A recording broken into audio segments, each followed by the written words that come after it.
राष्ट्रीय वक्तृत्व स्पर्धा आयोजित मी स्पर्धक संकेत सुधीर कुटेमाटे महाविद्यालय श्री अवघेस्वामी महाविद्यालय उदगीर आपणासमोर विषय सादर करतो बहुजनांचे उद्धारक महात्मा बसवेश्वर। आपण एका अशा देशामध्ये राहतो की ज्या देशामध्ये अनेक क्रांतिकारक महान वीर पुरुष साधू संत आणि महात्मे जन्माला आले। त्या महात्म्यांपैकी एक म्हणजे महात्मा बसवेश्वर। एका राजाचा प्रजादक्ष महामंत्री लोकहितवादी लोककल्याणकारी जगज्योती महात्मा बसवेश्वर हे उत्तम प्रशासक उत्तम साहित्यिक उत्तम अर्थतज्ञ आणि उत्तम भाषा पंडित सुद्धा होते। पण याही पलीकडे त्यांची एक विशेष ओळख होती, ती म्हणजे बहुजनांचे उद्धारक महात्मा बसवेश्वर।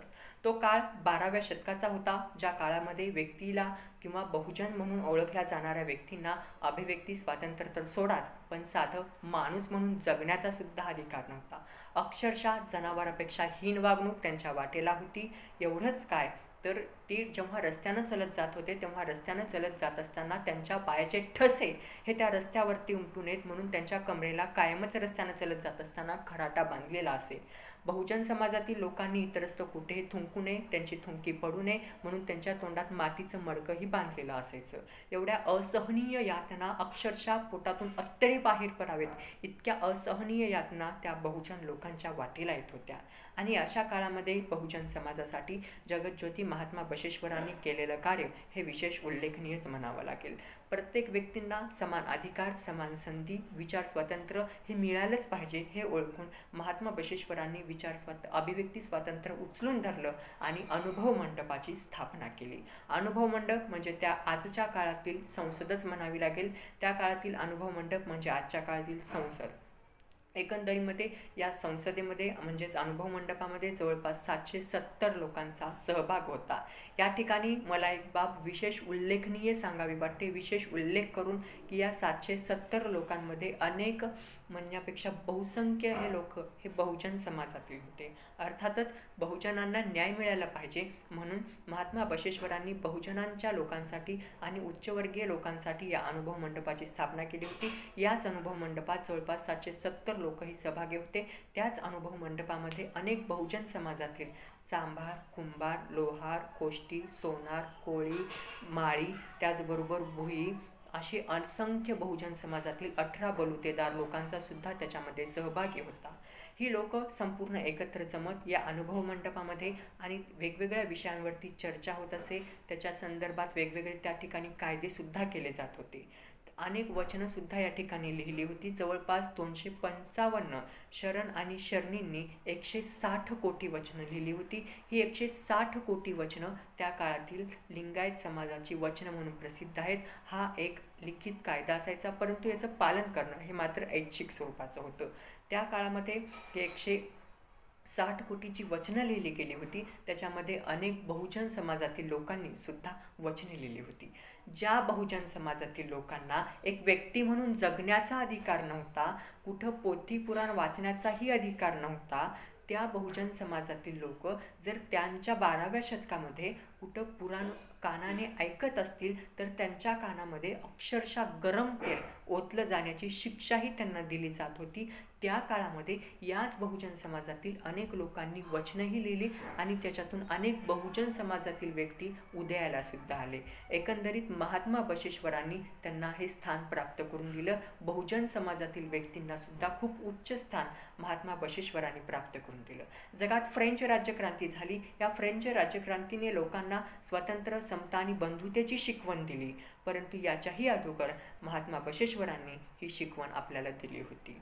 जवळपास 1948 मध्ये युनेस्कोनं मानवी हक्काचा जाहीरनामा प्रकाशित केला आणि अनेक मानवी हक्क ही लोकांना बहाल केली, परंतु 12व्या शतकात महात्मा बसवेश्वरांनी याच्या अगोदरच हा जाहीरनामा सुद्धा प्रकाशित केला होता। आपल्या भारतीय राज्यघटनेतील कलम क्रमांक 15 नुसार अस्पृश्य आपल्याला जन्मस्थळ जन्मस्थान लिंग वंश यावरून भेदभाव करण्यास बंदी, तर कलम क्रमांक 17 नुसार अस्पृश्यता पाळणे हा गुन्हा, ही 2 तत्वे आम्हाला भारतीय संविधानानं दिली। मात्र याही पलीकडची अभिमानाची गोष्ट अशी की यांच्या अगोदर 7 दशकं म्हणजे 700 वर्ष अगोदर महात्मा बसवेश्वरांनी ही तत्व आम्हाला भारतीय संविधानाच्या अगोदरच दिली होती। एकंदरीत जगाच्या पाठीवर पहिली लोकसंसद त्यांनी स्थापन केली आणि त्या लोकसंसदेमध्ये संपूर्ण लोकांना अर्थात उच्चवर्गीय आणि बहुजन समाजातील लोकांना त्यांनी प्रतिनिधित्व दिलं होतं. त्या संसदेमध्ये कुठलाही भेदभाव केला जात नव्हता. हे बसवेश्वरांचं कार्य बहुजनांच्या उद्धारासाठी खूप महत्त्वपूर्ण आहे. एवढंच काय तर आज आपण 21व्या शतकामध्ये जगतो आहोत. आज विज्ञानाच्या शतकामध्ये जगत असताना अनेक संधी आपल्या बहुसंख्य बहुजन लोकांना मिळालेल्या आहेत.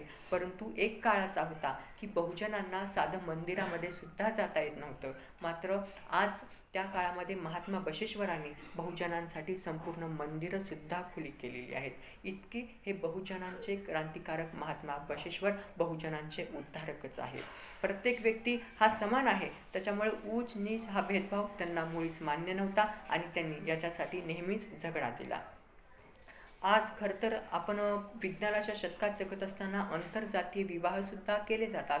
आई वडिलांच्या सहमतीने सुद्धा हे केले जातात, मोठ्या प्रमाणात होत आहेत. परंतु 12व्या शतकात मात्र जिथं अस्पृश्यता होती, जिथं माणसाला जगणं अवघड होतं, अस्पृश्य समाजातील बहुजन समाजातील लोकांना जगणं अवघड होतं, त्या काळामध्ये सुद्धा महात्मा बसवेश्वरांनी पहिला आंतरजातीय विवाह घडवून आणला.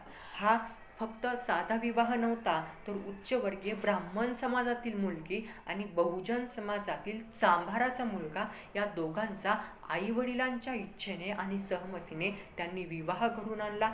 जवळपास 1,96,000 लोकसुद्धा या विवाहाला उपस्थित होते. हा पहिला आंतरजातीय विवाह महात्मा बसवेश्वरांनी घडवून आणला. निश्चितपणे तो सुद्धा राजाच्या इच्छेविरुद्ध त्या काळामध्ये हा विवाह घडवून आणला. ही गोष्ट धर्मप्रसार करणाऱ्या लोकांना खटकली आणि त्यांनी त्यांच्यावर आरोप प्रत्यारोपाचं सत्र सुरूच केलं. परंतु यावरही महात्मा बसवेश्वर थांबले नाहीत. त्यांनी आपला निर्णय योग्य आहे हेच पुन्हा पुन्हा सिद्ध करून दाखवलं. आंतरजातीय विवाह करणाऱ्या वधूवरास अक्षरशः एवढी वाईट वागणूक देण्यात आली, त्यांचे डोळे काढून टाकण्यात आले आणि त्यांना हत्तीने बरबटत नेण्यात आलं.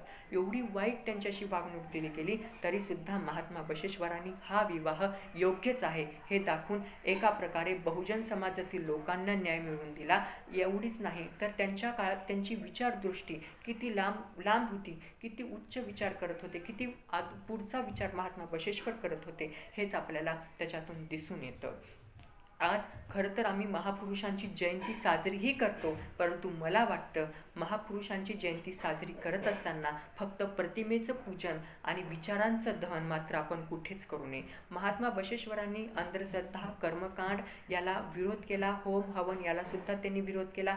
कुठलंही होम हवन त्यांनी त्यांच्या राज्यामध्ये केलं नाही. अंधश्रद्धेचं कधीच त्यांनी समर्थन केलं नाही. परंतु त्यांचेच अनुयायी जेव्हा त्यांच्याच प्रतिमेच्या पुढं होम हवन करत असतील आणि होम हवन जर करत असतील तर त्यांना काय वाटत असेल. एकीकडे आम्ही प्रतिमेचं पूजन करतोय आणि त्यांच्या विचारांचं दहन करतोय, हे चुकीचं मला आजच्या काळामध्ये महात्मा बसवेश्वरांबद्दल वाटू लागतं.